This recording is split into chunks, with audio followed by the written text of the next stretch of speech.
एक टीचर ने कक्षा में सभी बच्चों से पूछा, बच्चों बताओ दुनिया में प्रेम की निशानी किस जगह को कहा जाता है।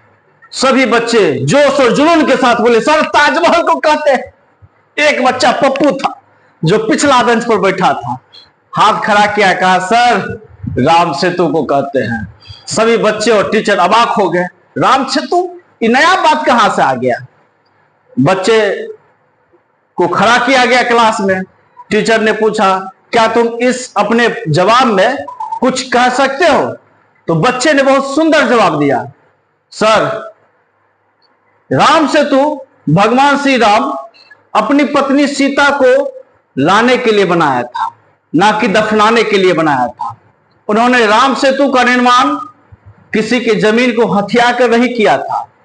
उन्होंने राम सेतु बनाने वाले का हाथ नहीं काटा था, बल्कि राम सेतु को निर्माण करने वाले को बहुत ही सम्मान दिया था।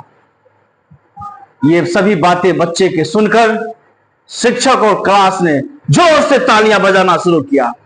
तो इससे हमें सीख मिलती है कि हमें अपने भारतीय इतिहास को और पौराणिक कथाओं को नए दृष्टिकोण से देखने की आवश्यकता है, उसे अपने जीवन में उतारने की आवश्यकता है। इस प्रकार हम अपने भारतीय इतिहास को जिंदा रख सकते हैं, बच्चों में एक नए दृष्टिकोण डाल सकते हैं। मंजिल ने हौसलों से कहा तेरे बस की बात नहीं है। मंजिल ने हौसलों से कहा तेरे बस की बात नहीं है। हौसलों ने मंजिल की आंखें में आंखें डाल के बोली, चल झुट्ठे, तेरे इतनी औकात नहीं है। आइए, स्वागत है एक बेहतरीन सवाल में। सवाल है एक सिमिलर ट्रायंगल, समरूप त्रिभुज का। समरूप त्रिभुज में जब दो त्रिभुज आपस में समरूप होते हैं तो उसका भुजा जो है अनुपातिक होता है और कोण भी समानुपातिक होता है, कोण भी आपस में बराबर होते हैं। ठीक है, तो एक त्रिभुज है इन ट्रायंगल एबीसी, ट्रायंगल त्रिभुज एबीसी में डीई समांतर है बीसी, डीई बीसी का समांतर है। तो दिया गया है एडी बराबर 4 सेंटीमीटर है, डीबी 6 सेंटीमीटर है और एई 5 सेंटीमीटर है। तो हमसे पूछता है कि फाइंड ईसी, ईसी की मान ज्ञात कीजिए। तो देखिए, सिमिलर ट्रायंगल में, समरूप त्रिभुज में जब एक भुजा दूसरे भुजा के समांतर होते हैं, उसकी भुजा जो है अनुपातिक होती है। अनुपातिक का मतलब समान रेशियो में होता है। जैसे यहां होगा एडी बट्टा बीडी और एई बट्टा ईसी होगा।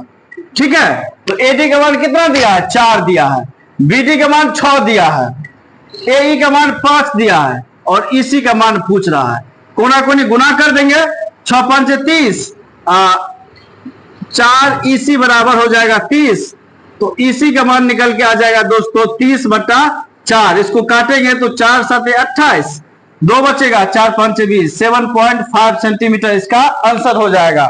वीडियो अच्छी लगे दोस्तों तो लाइक और फॉलो जरूर कीजिएगा प्लीज दोस्तों, प्लीज।